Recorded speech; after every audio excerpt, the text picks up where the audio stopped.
Engine commander হিসেবে এখানে নিয়োজিত আছি নৌবাহিনীর পক্ষ থেকে বরগুনা কন্টিনজেন্টে। আপনারা সবাই জানেন যে 29শে মে বর্তমানে বঙ্গোপসাগরে নিম্নচাপের দরুন যে তীব্র জোয়ার সৃষ্টি হয়েছে, এটার কারণে এখানে বেড়িবাঁধের রাস্তা সহ প্রায় 20 থেকে 25 মিটার রাস্তা ভেঙে গিয়েছিল।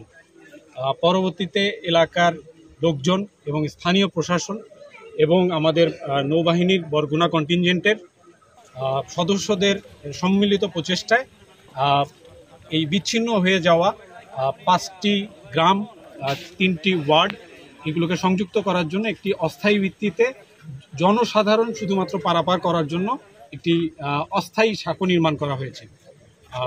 আশা করি এই ঈদের আগে সাঁকো নির্মাণের কারণে ঈদের যে চলাচল এবং হচ্ছে গিয়ে যে 5টি গ্রাম বিচ্ছিন্ন হয়েছিল, এই গ্রামের লোকজন এখন যাতায়াত করতে পারবে এবং তাদের যে দুর্ভোগ সৃষ্টি হয়েছিল সেটা কমে যাবে।